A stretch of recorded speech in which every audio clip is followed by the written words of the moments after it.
Hey, everybody, it's your boy Corey Ryan Forster. Very, very special episode of the WellRED podcast today. For the past couple of weeks, we've actually been sans Drew. So now we thought it'd be nice if it was all Drew. But no, not all Drew, of course. He has a tremendous guest, L.A. Fields, the award-winning author of LGBTQ novels, short stories, and a scholarship, including the Lambda Literary Award finalist. My Dear Watson, a Sherlock Holmes pastiche, and Homo Superiors, a modern Leopold and Loeb retelling. Well, I know I'm in. And you're going to love this interview. It's fantastic.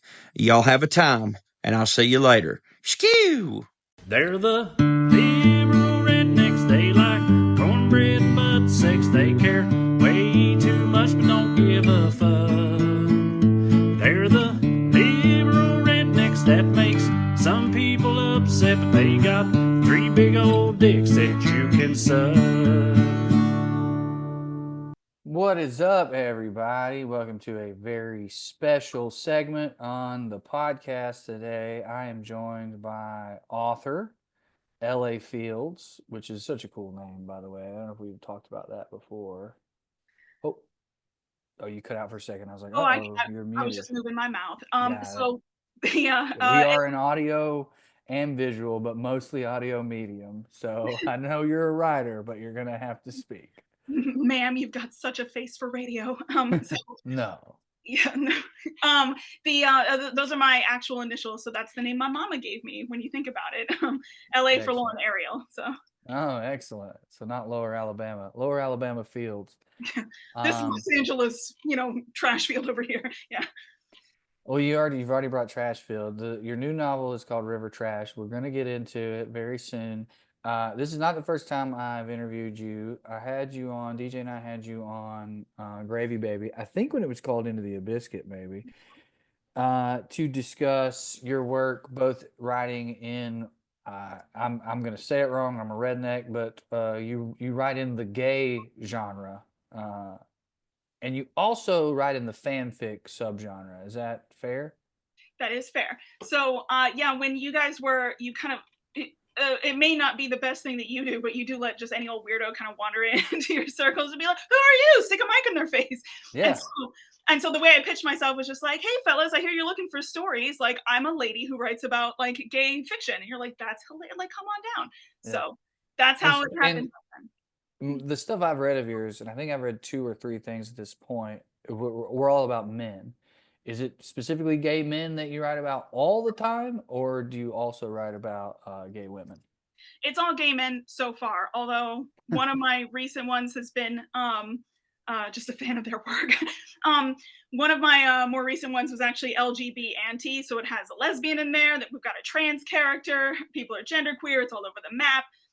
So like, who knows? I mean, this is me before 40. I've already written, I have to like 13 published novels. I've got a few more that are just like waiting in the hopper to come out. 13? I'm going to be one of those prolific authors that's just like, she died, she left like 48,000, but I don't know, it's so much, I have a question about fanfic. Mm-hmm. Well, first of all, how broad of a genre is that? Sometimes it's obvious where you're on a Reddit thread for specific, it's like Superman fan fiction, and it's like, it's literally called that, this thread is, and then it is people who use the characters that everyone knows, and then they make up stories about them. They're often sexual. Am I wrong about that, or is that just what's getting filtered to me? You're not wrong, although I mean you may be talking to like it's a very limited like interview pool here, because that's how I got into fan fiction. So we talked about it last we spoke on a podcast, but I got into fan fiction as a child, like an actual like 12-year-old little child. So and that started with Harry Potter fan fiction. So I was just was that sexual? Yes, it was. That's why it's funny when people are just like, if you feel strongly about stuff out there, you should run for office. And I'm like, oh, I don't think I can. I was a teenage pornographer. It's not going to work out. So they're going to find that, it. So that's a pretty good book title, though. It's like, I mean, it sounds like a crime, but it's very, what's the word? Not intriguing. Yeah. I can't think. You're the author. I don't know what word I'm looking for, but it's enticing. See, that also sounds sexual. I'm trying to say it's like, that's going to grab attention. Right. It's salacious, maybe. Yeah, So, I was a um, teenage pornographer. yeah, so I was just writing my little like grade school smut basically. So like middle school, it was very boring in class. They didn't teach us good because I'm from Florida. So my brain was just like eating itself all day. So like they'd be like, here's your homework assignment, like here's all the work, just busy work, hand it to us. And I'm like, great, finish that. You're not allowed to like be rambunctious or speak to your friends or anything because they're all working at their own pace. So I would do two things. I would either copy out poems I had memorized, which is, yeah, because I knew how to party. And then I would plot out my fan fictions and go home and write them. So I started with Harry Draco fan fiction, just being like they seem like they hate each other a little too much, like suspicious. Can't stop thinking about him. You were 12 years old and you're looking at this like male homoerotic rivalry and you're like, Yeah. I think they're into each other. That is so funny to me. I was a little pervert too, but in a much more standard tale, like red-blooded American boy. Figured out how to program the satellite dish to get the channels I wasn't supposed to see. Definitely started out with the softcore Playboy channel because like the other stuff felt medical to me. Like, do you know what I mean? Like, I remember like seeing actual porn at a very young age and being not even disgusted, but just like almost like this is hot to people. Whereas, the Playboy channel just was like naked women running through a field and pouring milk on themselves. I was like, now this, buddy, this right here is where it's at. Absolutely hard. Yeah. So well, I mean, the old internet, I mean, we'll be able to tell people someday, just be like, you don't even know. Back with the dial-up, you just don't even know how we struggled in the day. So no, my first entree to like actual like sexual stuff was like there were cassette tapes somewhere in the house from like whatever like bootleg dish like other people had. So like that's old personal family drama of like, where'd you find these tapes? And like, you had them. So but that Where'd was you leave them? yeah, where did you leave them? I found them where you put them, Dad. I hire you to rewrite my memories for me. So it's like that. Then honestly, a lot of the fiction writing comes from like, you know what I should have said, and then so I'll write a whole novel based on something like that. Well, yeah, But I mean, fanfic is you going, you know what they should have done instead of fighting for 4 really books. miss an opportunity here with this room of requirement, J.K. Rowling. Like, I like how she built that, and it's just like, and of course people will use it for something like, shut up. There's a whole lube room in there when people are like, you know what we really need right now is a little bit of privacy. So anyway, so that was the old fan fiction stuff.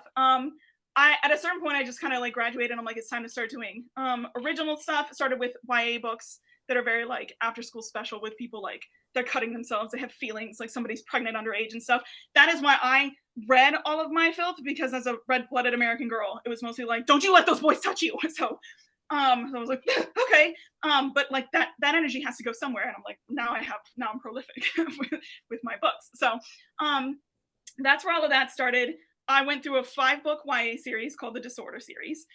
True fan fiction, I returned to my roots at one point. I kind of did an inventory of all my works to be like, well, I used to do fan fiction as a kid, as a little, good practice. It actually is fantastic practice for people if you want to know what it's like to be a writer. Go ahead and just start with fan fiction because it teaches you pacing, it teaches you dialogue. Like grad school can't do you better. Trust me, I went. So the return to fan fiction started with Sherlock Holmes pastiche. So Mrs. Watson, from her point of view, being like, I think my husband and Sherlock Holmes kind of had a thing, and like he comes to visit after the war, and she's like, "These sons of bitches in my house."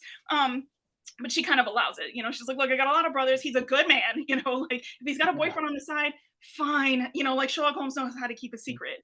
Did they all bang? Oh, that's pretty good. Sherlock, he doesn't like women that much at all. Oh wow. He very much and this is just true. Like all the history research I do, because I'm also a scholar, like a perverted scholar as well.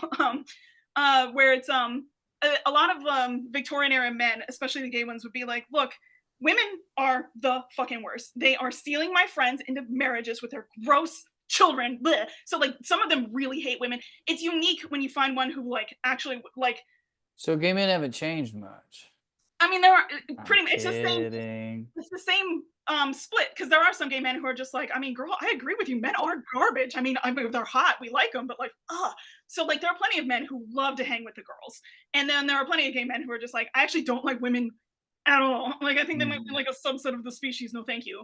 And that's where you'll get your gay men who are also like straight Nazis, like legitimately like Ernst Röhm kind of your Nazis. But and then you'll have some people like Oscar Wilde loved women and some of the most difficult women, which is actresses. Like he was like, I get along great with these ladies. So That was Capote's archetype too, right? There was a yeah. show about that recently, and Andy was super into it. And we could discuss that show, but I'd like to put some focus on your work here.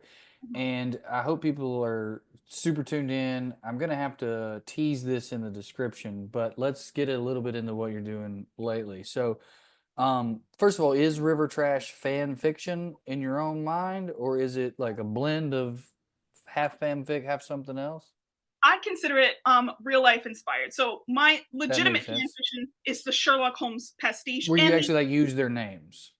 yes, where I use Sherlock Holmes's name and Watson's name and Mrs. Watson. Same with the like Leopold and Loeb book I wrote. I changed their names, but I very much advertise it as like this is a Leopold and Loeb retelling. It's written on the back of the book. It's not a secret to anybody. These new books are interesting secrets. So like the first one I wrote actually like was based on I was trying to be coy about it for a while, but I don't think the lawsuit's coming through, so I'm just gonna go ahead and like I've got an exclusive scoop for you. So this one, Riot Sun, was based on me listening to a lot of Behind the Bastards, like right as the pandemic was kicking in. And so it's like a radio play of like listening to these actual people talking about their actual lives and just being like, and like fan fiction brain kicks in and I start filling in gaps and stuff. So like, Robert Evans on the podcast was like, he was going through it. His friends were concerned about him. So I'm like listening, like, oh no, people are concerned about Robert, what's going on? And then at one point, it switches. His mood is back and his voice is alight with like passion again. And he was like, they're like, what happened? You seem happy. And he's like, I met a riot son out in the street. And then that guy joins the podcast and I'm like, stop talking. I'm writing a whole story in my head. And so that's what I did. I changed names and took some of the like actual reporting they were doing as like, as you would with the news. Like you can use the news in your little stories. And then like started changing names and just like, they just look suspiciously like the guys in the story, but like, no worries. Like, there's no reason to sue. It's So fine. you wrote, correct me if I'm wrong, what you're saying is in Riot Sun, which is not the new one that we're about to talk about, but in the past one, Robert Evans and someone else on Behind the Bastards become gay lovers. Yeah. Yeah. Look at your face light up too. This is so interesting, and I mean this in a very positive way. It is, and we're going to get into this in a minute on a personal level. It is very interesting to see a woman essentially objectify men, and it's like how much more artistic you guys are with it, because like basically what you did is you took two very real people and you found out they had a cool moment, and then you said, what if they fucked? Which is like a very male thing to do, but then you made it a play instead Yeah. of a porn.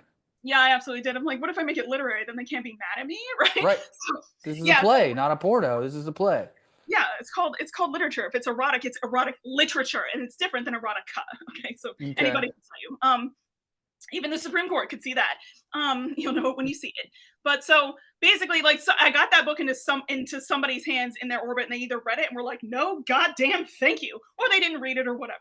But it doesn't matter as long as I don't get sued. I can, they could always tell me to shut up about it. So you're saying someone at least tried to get it in front of them, and they either didn't actually take the bait, or they saw it and just decided not to ever reach out to you.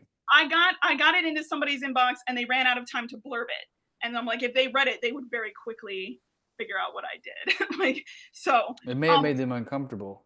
Correct, and that's understandable, and I'll stay in my own lane. So I think that might be the difference. Like when women do this, I'm just like, I'm not gonna be like, you don't have to be like, my wife wants a word. Like you stay the fuck off the property. Like, so like I'm like, no. Yeah, well, you're not a threat physically, usually. Sometimes there's like stalker level stuff, but I didn't get that vibe. Now somebody being like, why would you care? All right, we've buried the lead enough. So right.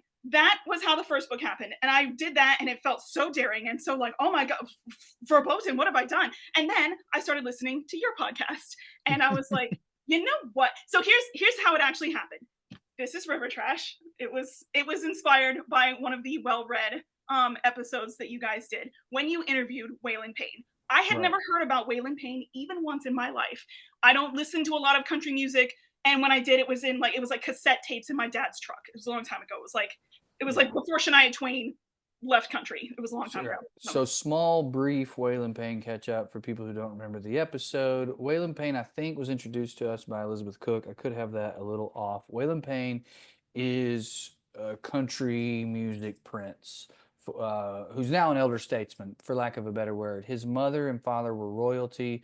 He was named after, obviously, Waylon Jennings. His what's the word I'm looking for? Godfather, correct me if I'm wrong, was Johnny Cash. That I actually don't know, because I worked very hard to not learn too much more about Waylon Payne, because that was already going to be bad enough. Fair enough. Everybody else. So, yeah. He played Jerry Lee Lewis in the Joaquin Phoenix Johnny Cash movie. He was sort of set up for stardom in Nashville, and then some things happened. You can go back and find the episode. He's a really cool guy, and now he puts out incredible work. And he put out an album a few years ago that blew my mind. I think it was called High Horse. So we have him on the podcast. He's telling us all that, and what, your brain just does a similar thing. So yeah, so I perked up because I was listening to, when I start a podcast, I go all the way back to the beginning. So I was just like, it makes it good actually for research, because like, especially with like, when I did it with the first podcast, I did it with yours, where like I start from the beginning, and within like 3 months, I have years of backstory, and that's straight character building, like from a mercenary, like a mathematical way. If you're trying to build character, if anybody wants to start being a writer, like it's actually like William S. Burroughs would tell you, like I think L.A. would tell you, like, real writers steal like crazy, dog. Like, just cover your tracks, right? So, we talk about that with comedy. You can't steal jokes from comics, but you should be stealing ideas from people who aren't comedians. Correct. You should be stealing from life all the time. Now, Burroughs had an essay that I recommend to everybody. It's called Les Voleurs, however you say it in French, but it translates to the thieves. And he talks about how like real authors steal. Like, you overhear a conversation, you steal. And because he was like people get so up their own butts about being like academic purity, never plagiarize from anybody. And he's like, people plagiarize all the time. First of all, there are no new ideas under the sun. That's been over a long time. Ulysses is a ripoff. Okay, it is. He just rewrote it for Ireland. That's all. That Joyce did. So same with that. And like, so Burroughs kind of like dispelled my myth about you have to write your own story. You're like, nobody has their own story. You're part of a collective, bro. So steal from conversation, steal from real life. And I did mention it in our last conversation that like the pieces of true life you bring into a book are the ones that people recognize the most. Like when you got your heart broken, or when you did something dumb and you can't get over it, or like, or when you see other people like blow up a marriage or find their true love or something like that. Those are those real human things. And you can take pieces of it. And that's kind of what I do. I kind of like collide, like just bring in the pieces and like stitch it into something cohesive enough for like one through line, one story. So I'm listening to the podcast, years and years of backstory with you guys. And so like, you're all characters in my head now. It's just like, it's like the shadows on the wall for a prisoner, just being like, these are now the people who live in my head this year. And so what made me perk up is people were just like, so he's a country singer and gay. What? Probably Trey said it or something like that. And I was like, who gay where? So I was like, I haven't heard of this. Where did I miss the memo? And it's because I'm not in the country music scene at all. It's been a long time. So I was just like, who the hell is this? So I listened to the whole podcast, and as soon as he starts talking, I'm like, what a guy. Like, what a story. Yeah. So like, he's got like a hard-earned story at this point. Yeah, so like I'm just watching this unfold, and all I know is what I got from the podcast episode, and I did like a very cursory like skim of a Wikipedia, and I was like, I'm out. Don't learn anything else about him. I'm fictionalizing this. You guys, I kept listening to the WellRED podcast and all the other stuff you do, so like I'm gonna be like guilty as charged with the comedian stuff that went in there. So the premise. Go ahead. Yeah, the premise of the book is singer-songwriter Whitney Thorne is a 50-year-old recovered crystal meth addict and the well-known son of country music royalty. Now, that may sound quite a bit like what Drew just said. It sure does. And I left out the addiction issues, but Waylon went into them on the podcast, so that's also part of his backstory. He did, and that immediately was just like, well, what would it be like to be the well-known son of country music royalty and gay? What? That doesn't sound easy. Crystal meth, well, that story I have heard before, because just all the there's a whole generation who had to deal with it. Like I actually read a whole book dedicated to it. It's called Lust, Men, and Meth, that like talks about the specific relationship that gay men have in dealing with meth, because it's tied up in sexuality, and that's tied up in a lot of other trauma, usually with their lives of coming out, whether or not you stay in your hometown, go to the big city, stuff like that. So once I heard that about, by the way, you absolutely keep going. Let me note for people, if you're hearing background noise, I apologize. It's hailing at my house, but go ahead. Cool. It's only the middle of April. Awesome. Yeah. So surely not the sign of the end times, right? So the story with him, I was just like immediately like, who is this handsome man who's nice to his dog? Because that was another thing I saw on his Instagram. He's like, is he singing with his dog? It's over. It's over. I love him. He's a character now. It's mine. I'm taking it. So like now there's a dog in the book because I'm like, I have to. He sings with the dog. So that's what happened there. I stopped learning stuff about him and just kind of like took those like 5 major points, like country music, son of royalty. He goes into the business too. Gay, meth, dog. We're out. I'm out. I'm leaving. I'm taking this and I'm going somewhere else with it. So you write love stories. Mm-hmm. So you have this character and you're like, all right, I'm obsessed with this character. And then you decide to create a love story between that character and what? And a comedian. And a comedian. Correct. So he's sitting there right next to the 3U because that's the second thing that happens. This happened with my first book too, where I'm like, I have a character, now what? Because that's not enough. That's enough maybe for a short story, like a little character piece, a little slice of life, but it's not enough for like a novel. Like what happens now? So what happened here was I was just like, well, I need a premise. And I'm like, you guys were interviewing him in lockdown. Everybody's like, well, we can't really gig right now. And I'm like, that's kind of a premise. Like what happens to road acts when nobody can go on the road, when you can't perform? That's going to be a unique thing. And I'm like, well, the comedians are sitting right here. So I looked at the 3 of you and I was just like, this ginger guy, he seems kind of cute. And honestly, I'll tell you why the next character. So like after we meet Whitney Thorne, the musician, the next character is struggling comedian and former nurse Graham Morrow is down and out at 35, living back home with his mother in Louisiana. Which is my wife's last name. And I don't know if that was on purpose or if it was just close to my name. But that was like the first thing I noticed. I was like, because I think you sent it to me and you're like, this is kind of about all of you. And then I just kept reading and I was like, I don't know if it is about all of us. It's mostly about one of us. Yeah, well, that is what happened. So like I picked on you. Honestly, it was because I'm like, I just need a figure and you'll be a stand-in. And that's what I did with the last one too. I'm just like, he's gonna look suspiciously like you. I needed names. I like patterns and stuff. So like there's another character in this book named Sage. And the reason I picked that name is because Trey's sister's name is Paige. And I was like, it rhymes. Now do not tell her that character is based on her because it's not. The character in the book, piece of shit. And Paige seems really awesome. So right. Like that's how I'm like, I need something that kind of like rhymes in the skin there. And then I don't know if you know this, Whitney's my middle name. Yes, I do know. Okay, so I was like, look at that. And I was like, which gay dude am I? Yeah, golly gee. No, yeah, that's what happened. So I needed so Waylon Payne, I'm like, I need to do a new name for this. Okay, so the last name Payne, I changed to Thorn because what causes pain but a thorn, right? So I was like, geez, sorry, where's my Pulitzer? Right here now. And then I'm like, oh, I need a new first name. Waylon's a very unusual, it's kind of like a last name, first name kind of a thing. Is what it sounds like. So I'm like, I need something unusual. I'll go with W. There's a character in Smallville, the bully, in the first couple of seasons. His name is Whitney, and that's like that gives a boy named Sue energy, you know, like yeah, a guy named Whitney. And so like, but what happened? The reason that the name popped in is because I was looking up more stuff about you, and your middle name is somewhere on an old website. I swear to God, I'm not a stalker. Just only literarily. So, research, yeah.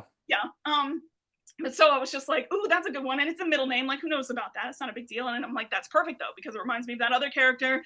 And it kind of, you know, almost rhymes in a way with Waylon. So I'm like, okay, so Whitney Thorne for that one.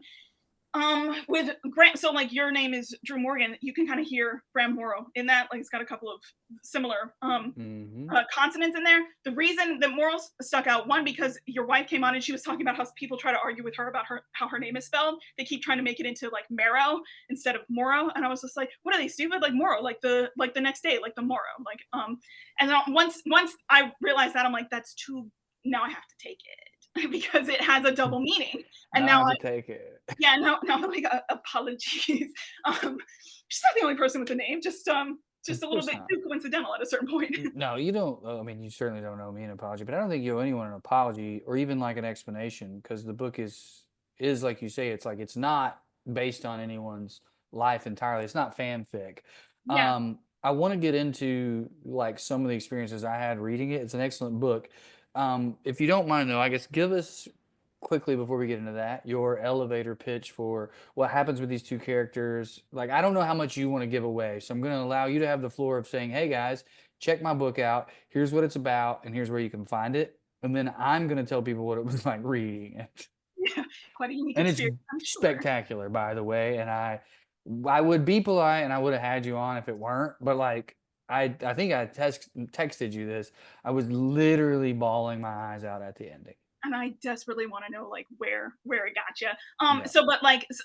So the pitch is like, here are those two characters. There's singer-songwriter and recovered crystal meth addict Whitney Thorne, and somebody far younger than him, 15 years. That's part of this. These two books are part of will be an eventual 3-book set called My Americana series. And the third one is less attached to a specific podcast, but it's got its origins in ones too. But like, I feel pod on the left is Henry Zombrowski talking about dead. I don't know. no, to get the joke, people would have to know the pod. But that a would little just be bit funny. based on something from the Majority Report. They were interviewing a woman named Jane McAlevey about her unionizing efforts, and so I was like, I'm gonna have a character like that, and that's the last tenuous connection. So I kind of like take a character like that, I name her Joan, and we wander off, and then unrelated to her, a bunch of guys are having threesomes. And you can tell unrelated, everybody. Yeah, what's to tie it back to like the WellRED podcast, how Corey often laments the fact that bald men don't get enough attention, like sexually or whatever. They're not like objectified enough, and I was like, I'll fix that for him. So in book 3, there's a bald guy, and he's invited to not one but 2 3-ways with multiple genders and such. So, you know, my man. Yeah, don't tell you. So sorry, I interrupted you. Give us your pitch for the book and tell people where they can find it. Sure, this is what it's like in the mind of a creative. It's all the time. You got Whitney Thorne, you got Graham Morrow, the comedian, down and out, back at his mama's at 35. They're in Louisiana. They meet at an unauthorized show in a Louisiana like social distancing field and take a chance on shacking up together. So they create art at leisure, explore each other with curiosity and wonder, but trouble finds them. There are hurricanes ravaging the South. COVID-19 deaths get close to them. Surgeries kind of threaten sobriety, and there's also a dog, and nothing bad happens to the dog. I make no promises for anyone else. So it's a love story, and it's 2 people who meet right at the beginning of the pandemic, and then it's like, oh, we got a choice to make. Like, are we gonna be apart for this thing that's happening to us in the world, or are we gonna like give this new romance a shot? And you do a phenomenal job with that, with the dating aspect of it, I guess I'll say. Right. I pitch it as a bottle novel. So a bottle episode of TV is one where it's like, we're like from Friends with Chandler, I'm trapped in an ATM vestibule, you know, like kind of thing, where it's like, it's a sandbox situation where like they don't have enough funds for a new location. So it's like, whatever we're doing, we're filming it in this one room, figure it out, play style. So that's what this is. They're mostly inside the entire time. The only places they go are like out. They don't go to new locations. They just like drive between houses and like other like hospitals or funeral parlors or whatever places they have to go to, but they're not allowed inside really. Like it's, you know, so they're very much isolated. They're kind of like bubbled up, and that's why I refer to it as a bottle novel. And basically, where can they get it? It is from indie publisher Lethe Press. If anybody wants to feel real good about themselves, you can go buy from a nice, like, you know, small press publisher for the gays and the women's and such. So that's where it is. Lethe Press, they're available on Amazon and stuff. Another thing you can do that somebody in the Gravy Baby Discord actually did is call your library, or like go on to the online thing and be like, request a book, and you can request a book like that. That is actually a great way to like spread the news without costing you a cent. Other people can find that book in the library. The library now knows my publisher will send them books if they ask, you know, so that's another way to do it. It doesn't cost you anything, and you can read the book for free yourself. So hell yeah, it is phenomenal. It's a modern love story. Man, there's so much I could talk about in terms of kind of reading this thing and going, all right, wait, oh shit, you know. And there's like things like, he's a former nurse and I'm not, but I am a former public defender, and I did kind of feel like some of his relationship to his past life as a nurse reminded me of some of the things I've said about my past life to being a public defender. And then, but there's also ego things right away too, where I'm like, oh, well, this dude is just starting out in comedy. Like, I'm a fucking established, this isn't about me or whatever. It's like you get your hackles up about this. Not hackles. I was never like upset, but I was like, okay, this isn't me. Oh shit, that's me. And it was kind of fun after a while to be like again, the nurse thing is the one that stands out to me, where I was like, oh, it would be too on the nose to make him literally a former public defender. But the way he feels about his past life and his relationship to it, that's a lot of my emotion in there. And wow, what a great job capturing it. So that's how to steal like a pro for anybody listening who wants to right. And little plausible deniability, little 1 degree of separation. And it is true. So like it was very tempting to want him to be, I needed a similar profession. And actually what ended up happening was by picking nurse, I did myself a huge favor because this is the COVID pandemic novel, and it's great to have a nurse on hand to be like, here's how that works medically. So like I don't have to like shoehorn in that a former nurse would naturally say that kind of crap to people. And at one point, the character Whitney pops a hernia, which is something I know about because my dad had one, and so like I was there to like take him to the hospital, I'm like sealing that from real life, because that's something I remember. It's like it's not an emergency surgery, but you do have to get it fixed. A nurse would know that immediately, like be like, hernia, easy fix, like patch in a tire, no worries. So like that ended up being like the decision I make at the beginning to have him be a nurse ends up like paying off in dividends throughout the book.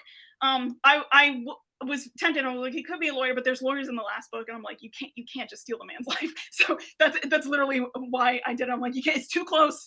You're gonna get sued. Right. I want to circle. No, I wouldn't sue you. Plus, you told me. I want to circle back to me, as I always do. But I am curious. You said it's sort of based on your all's podcast in general. Are there things you can think of off the top of your head that were either from Corey or Trey or the WellRED universe in general that have less to do with me? And again, we're gonna get back to me. Yeah, of course. So I told you this would be like such a. I mean, like I know you've got an ego. I do too, and I'm like, this is gonna be so fun for you. So, if anybody ever writes a novel about me, you best believe you'll be getting interviewed. Going back into there was a time where you guys were in a studio and you pulled in. Actually, DJ is somebody who kind of comes into this a lot. One, because he used to do drugs, right? So like, he talked about at one point. He said that after he got out of prison, like there was a time. Now that he's on a farm somewhere, where like somebody in his family said, like, "Hey, can you take my son for the summer and teach him to drive while he's out there?" And he was like, that would have been impossible to ask me 10 years ago. They would never in their life have asked me to take custody of their child for a summer and teach him a goddamn thing. And that changes after 10 years of just proving yourself. So that's part of what's going on with Whitney's. Oh, that's really beautiful. That was one of my favorite moments ever, too. It's so fucking beautiful. That's why you can't just leave that unstolen on the fucking floor on the internet.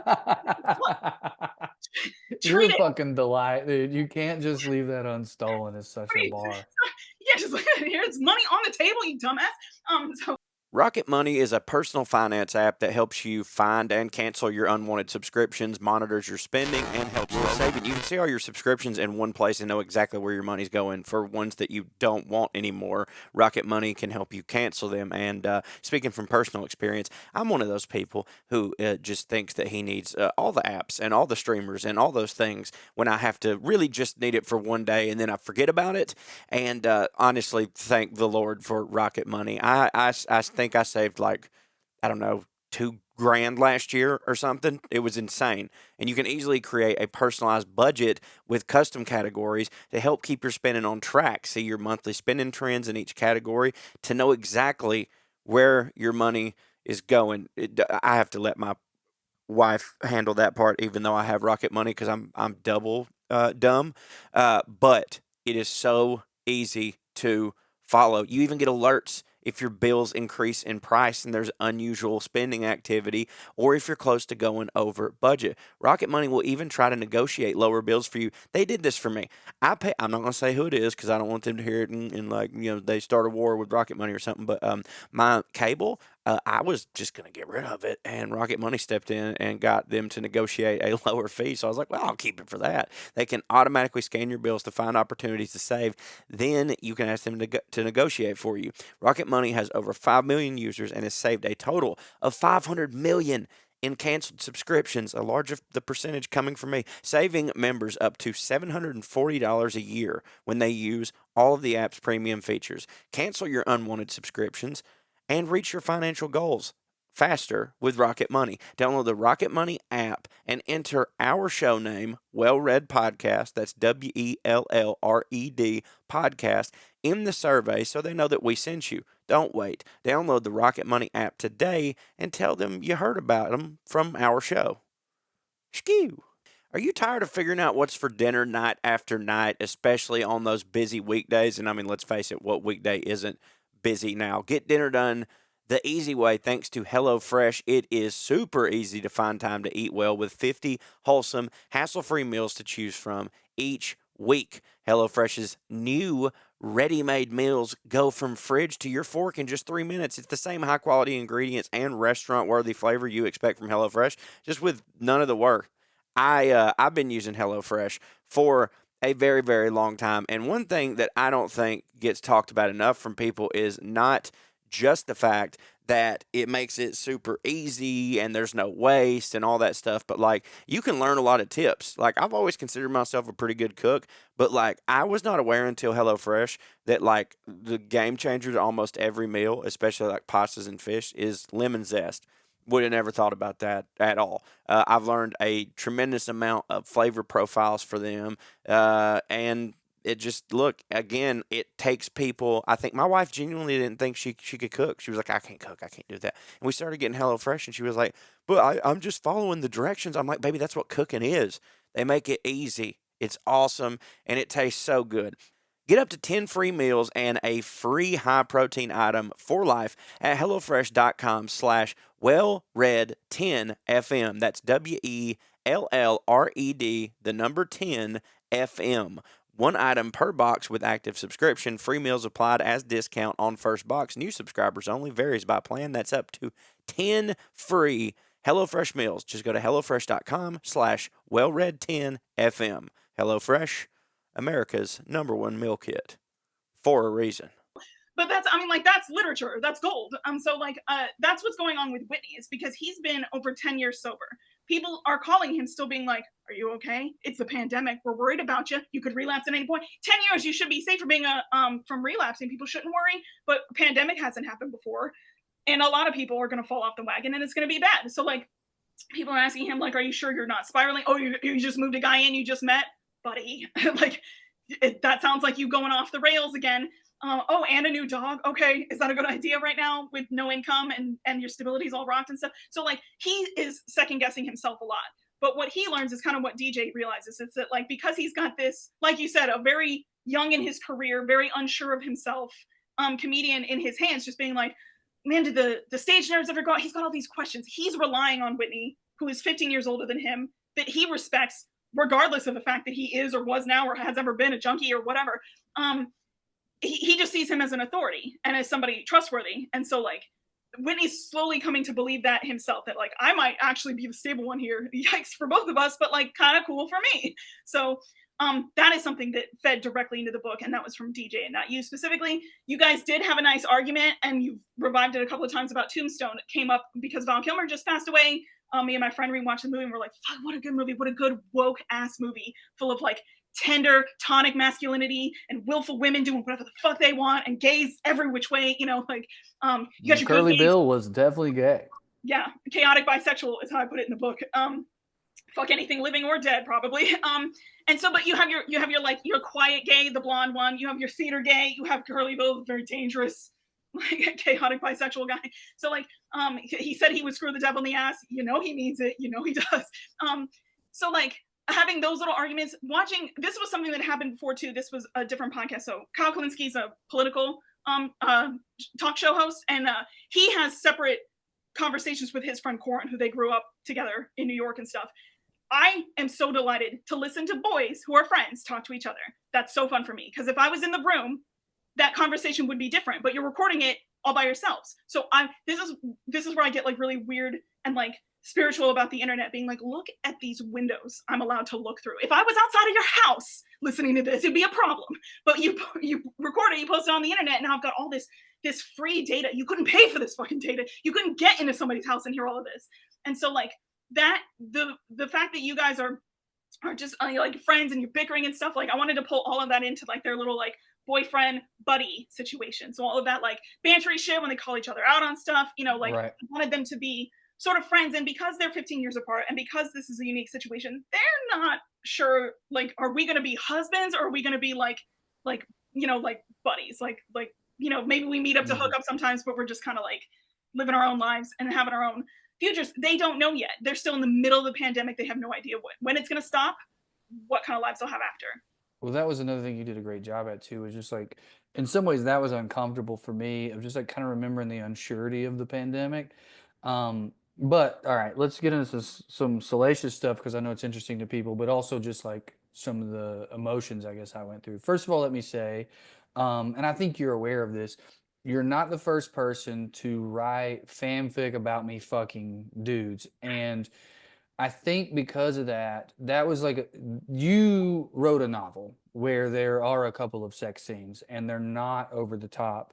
Whereas I have seen my own name in print alongside Corey's and Trey's with just like people like with smut. And I mean like proud smut, not like I'm judging it. Like the person who wrote it was like, I write smut. So I think that in a very good way tempered me for those moments. And also Graham is very different than me. It's not me.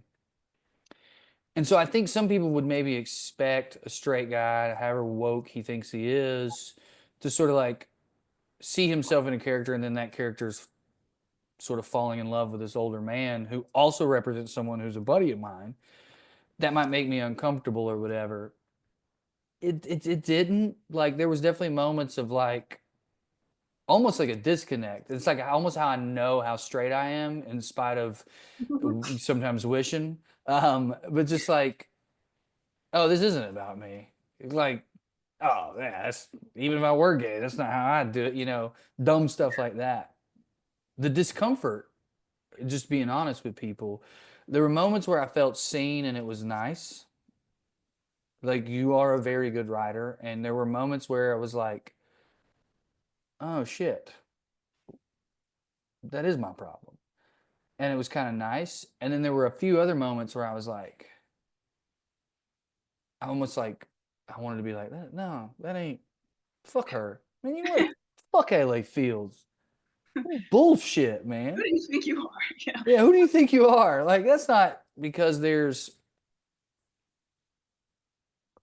parts of it where Grant, the character that's loosely based on me, deals with emotions they have about addicts in their own life. And I obviously have this strange relationship with my brother who just got out of prison himself in the real world. And that was a head trip at times. He has a cousin named Sage who you referenced being a piece of shit, who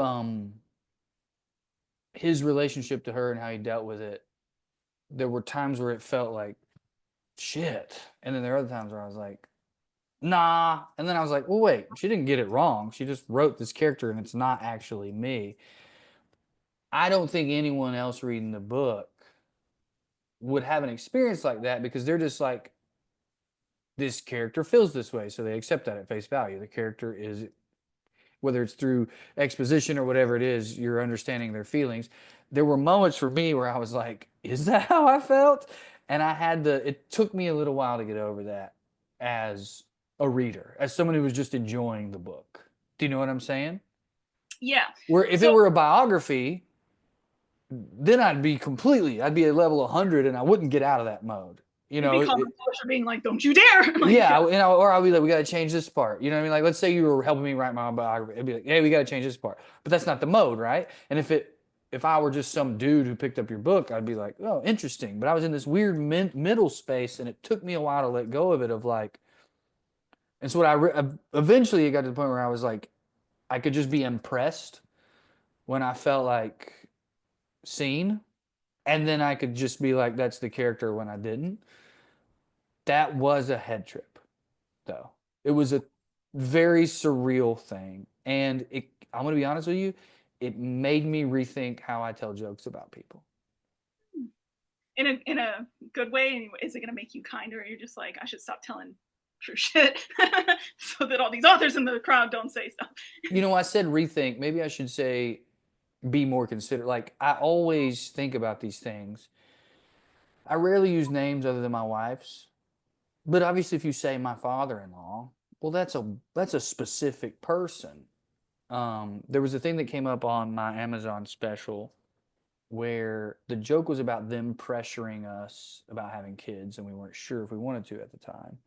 And the joke was, when are you gonna have kids? Like, when are you gonna have kids? When are you guys having kids? You guys gonna have kids? I don't know. When are you gonna die and leave me this fucking house? When are you gonna do that? We're talking about the future. When are you gonna die? And I found out that it bothered him a lot because as someone who's not in the comedy world, he sort of took it as like, so you want me to die? Yeah. And I'm like, No. People also feel like stop airing family business on the stage. I know you had a couple of stories like that, so that's part of why it came in there. Addiction is kind of a third character in this book in a lot of ways because Whitney Right. Thorne has his addiction past, and Sage is like actively like in and out of being addicted to stuff. That was something that came out of like stuff that Trey talks about, being like the son of a pillbilly, basically. Like that I was like pulling that stuff in. Plus, I thought so. yeah. Plus Waylon's story, yeah. Trey's rightfully angrier is not the right word, and I don't want to put anything out there that he doesn't agree. It's his feelings, but it was Trey's parent not doing the right by him. Whereas, like, my brother didn't really owe me anything, and so that's part of why I asked that earlier. It is interesting. So I kind of thought that. I kind of thought some of this is Trey's stuff. Yeah.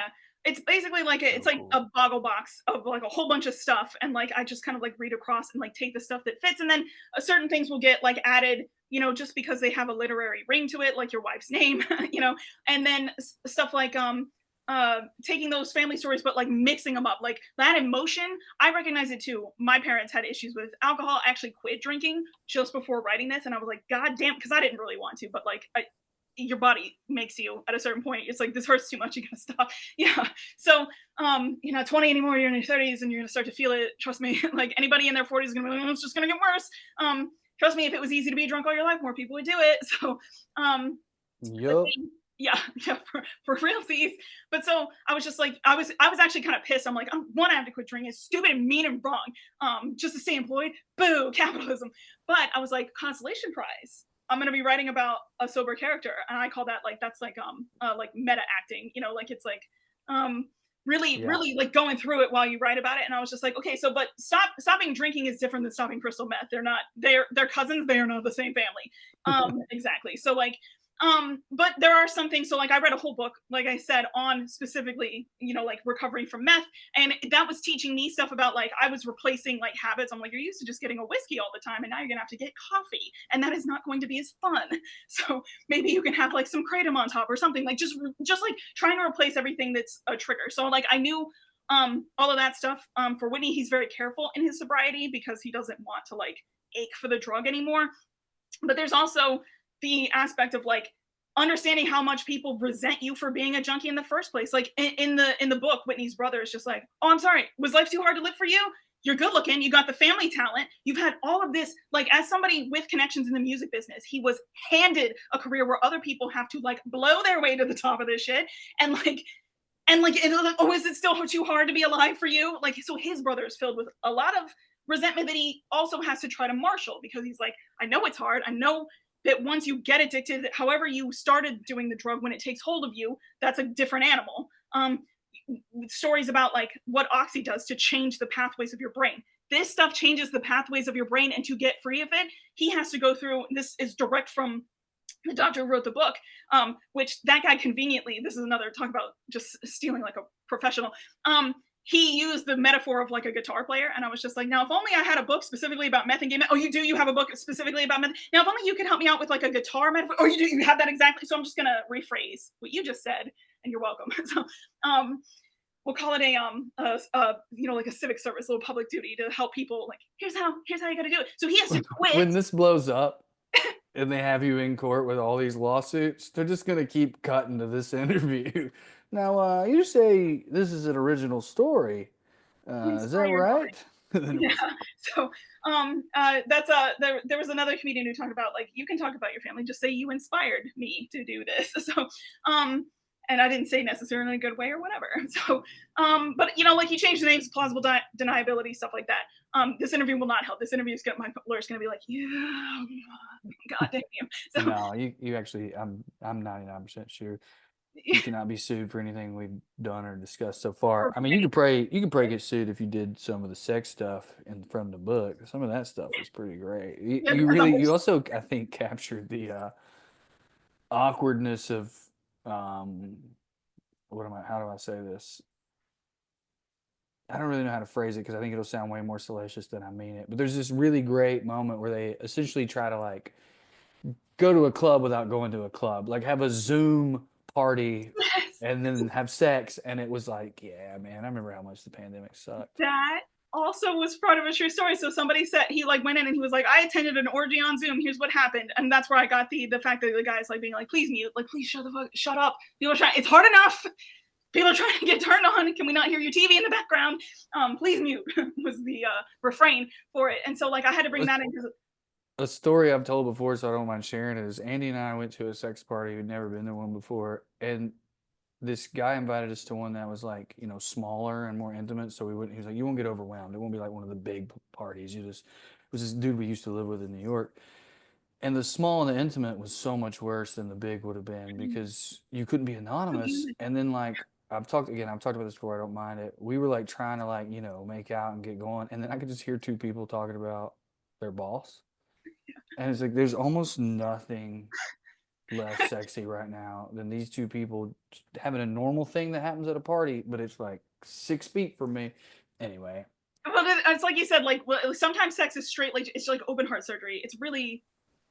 I was writing smut. I was ghostwriting it to get out of student loan debt, and at a certain point, as you just transcribe like pornography, you're just like, oh god, I feel like a fucking doctor. Like on my second shift, like it's just the insides of people all the time. It's just a lot of meat. So, and by the way, everyone listening, that is not at all what either. Were there 2 or 3 sex scenes? I'm trying to remember. there's a couple. There's it kind of builds up. So there's Neither of them are medical. That's at all the I'm trying to beginning, say. right? Yeah, I want to keep it it's a love story, so it lends towards that. Yeah. But so the yeah, they fuck when they're like mourning, and they fuck when they're like curious or frisky and stuff. So like, but it's they have to like negotiate it in that weird way, and so like the Zoom meeting for the orgy is something that they do because that was another real life. This was also part of a project. These 3 books that I call it my Americana series. The 3rd one will come out in a year or 2, but they're supposed to be like, I wanted to capture the moment because like we're already like 100 years from that, like just emotionally with what's going on in the news and everything. People are like, remember the pandemic? What the fuck? I'm still traumatized, but like who's got time to process anything? So I wanted to like capture it in a snow globe like real quick before, like while it was fresh in my mind. So like it's the riot summer, the COVID lockdown, and then the next one is it's called Rising Union. So it's going to be about people trying to unionize in like a warehouse, more or less like Amazon. We just call it the company because, like I said, love to not see. You say it's not too smutty, but I'm horny. The more you talk about unionizing Amazon, the hornier I get. Yeah, well, that is the sexiest one because it gets people going. Yeah. So we got a few more minutes here. I do want to give you the opportunity to, if there's anything you haven't said or talked about. You had said earlier you wanted to hear what it got me crying. I don't want to give away too much of the book, but I think it was the way he was genuinely brave facing what happens at the end of the book. And when I say genuinely brave, I don't mean what we in America have been taught as brave, which is like standing up and walking face forward. It was more like acknowledging that he was falling apart. And then having that moment of like, so again, I don't want to give too much away, but the character that is loosely based on me has to deal with something that he does not want to deal with at all and face it. And he has that moment of like, do I face it with this guy or what are we? Like, wait a minute. This is all so weird. Again, the pandemic and just like, if I'm honest with you, going back to the ego thing, I was like, well, if any of that's me, thank you. And but what got me bawling was just, I guess his very human reaction and the way you captured it, which was just like being brave in that moment for him was not pretending that this didn't bother me. That's actually can be very cowardly. Um, he fell apart and was like having to grapple with like, can I fall apart? And what will that mean for me? And yeah, it was really good. I told you that when I read it, I was like, this is phenomenal. I didn't know what to expect. I thought it would be smuttier because the Leopold stuff was a little raunchier. Mm-hmm. And so I thought it would be raunchier, and I was cool with that. But it's just a phenomenal love story. You did a great job. Yeah, I wanted to bring in like the the humanity of it. So like that I actually get like it gets me in my feelings. I'm glad it got you in yours. The like that whole Zoom orgy, the fact that it was about like gay men being like, we've been through a pandemic before. Everybody remember HIV/AIDS? It's serious. Like, so of all the people to say like, we're not fucking with this, but we are fucking with this. You understand? Like, so we're gonna take the orgy online like responsible citizens, and I genuinely find that moving, and I'm proud of them to be like, you don't have to stop. And that's part of what came about from that like book about like gay men and meth, where it's just like you fight so hard to be who you are, and part of your sexuality is being who you are. You don't want to give that up just because the world is like, it's too inconvenient right now. Like, you never give an inch to these fucking Nazis. You can't. So we will take the orgy online. We will not be canceling it. And I was just like, you good boys. You very good boys. You protect other people even while you're being just smutty dorks. Like, I appreciate it so much. And it's the same with like, I think the reason that your character, because that's how I was like seeing you as like the podcast characters, stuck out to me was because there's a darkness in you sometimes. There's sort of like when you talk about being a prosecutor, that's why I was sad to lose it, but I'm like, I'll bring it back with the nurse. I can bring it back. I was a public defender. Now, you have not offended me yet, but do not ever call me a prosecutor. That is literally the opposite. Sorry, go ahead though. A defense attorney I met, because I know that you hate them, and I'm like, that's what I like about him. I was like, what a good boy. Where he's like, oh, I'd throw them into a fucking wood chipper, these prosecutors. I was like, fuck yeah, buddy. So, especially because you were working with juvenile defendants, like the person who's like thirsty for wanting to throw children into jail is a piece of shit. That's a late term abortion we could use. So like that's what I appreciate about you, and the fact that like I think you feel things very deeply, because you talked about how like you'll be sad after a show. Graham gets that, and you said at one point that you were like, well, I'll be like sad in a city and I don't know it and it's dark, and I'll call my wife and she'll be sweet to me on the phone and stuff, and then like I go back to the hotel room and just like drink and pass out or whatever and just hate life.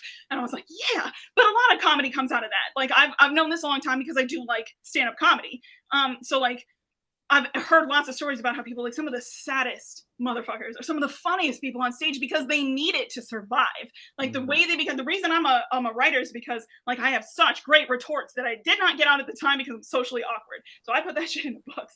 And a comedian is, you'll find it in a lot of them. It's not a rule, you don't have to have it, but like if you have to talk yourself down from the ledge all the time, you're probably pretty good at making yourself laugh. And if you can do that to you in extremis, then you can do it to other people all the time. So it kind of like feeds, and it's a way to put that energy somewhere more productive. And so like that's what I was kind of doing with both of these people. They kind of cover addiction from all different points. The fact that the pandemic is throwing them all through a loop there. It's a big story about like connection and like trying to stay connected to people, trying to make new connections without being took, without being like used, without investing too much in something that's not going to pay back, and it's just going to leave you like high and dry or low and wet or whatever the fuck. And so like, and they're dealing with hurricanes, they're dealing with like members of Graham's family come into it. So like there were all kinds of like pieces where there's one point where Graham has to ask Whitney, he's basically asking him for permission to cut his cousin off. Like I don't want to talk to her anymore after this. It's bullshit.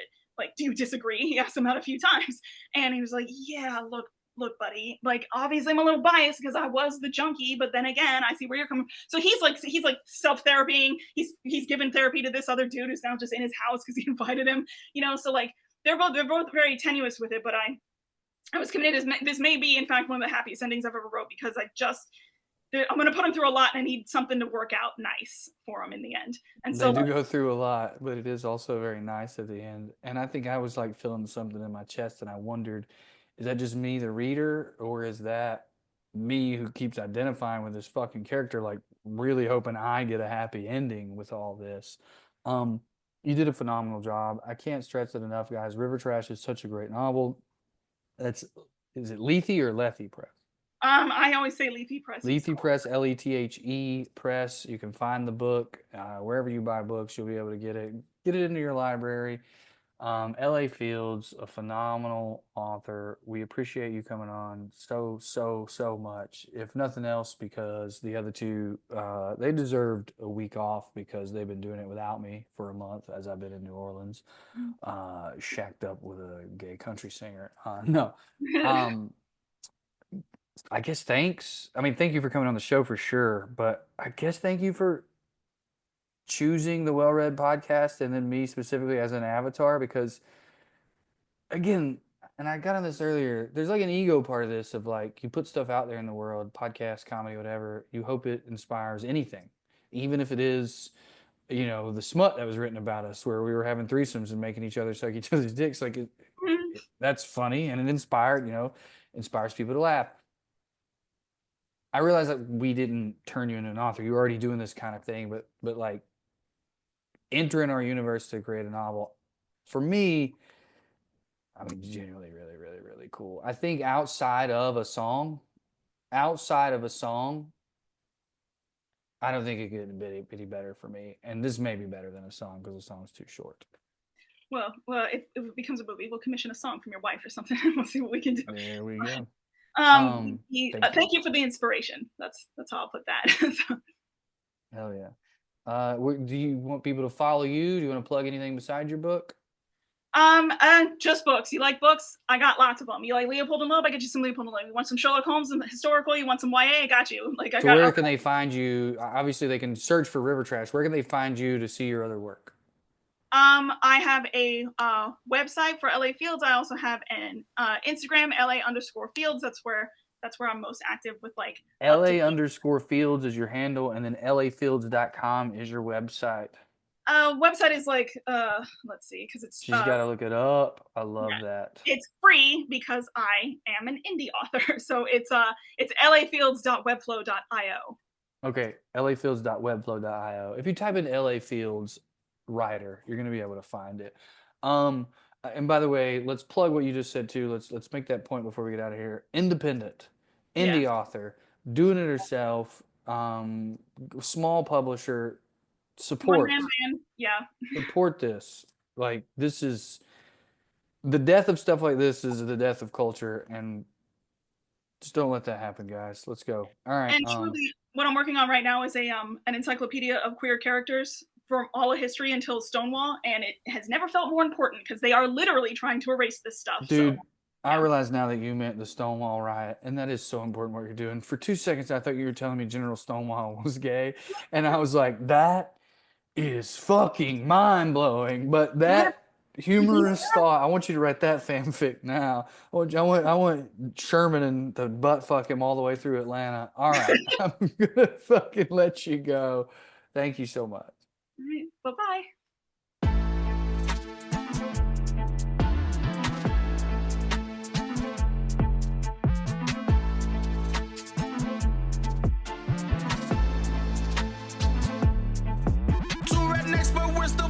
Putting on airs. We might not know much about history, we don't care. We gon' get drunk and we talk about yachts. We gon' get drunk and we gon' talk a lot. Dress real fancy, sit in our chairs, sip on our tea, putting on airs. We collected from our love of Downton Abbey. We collected, we found out we're both so fancy.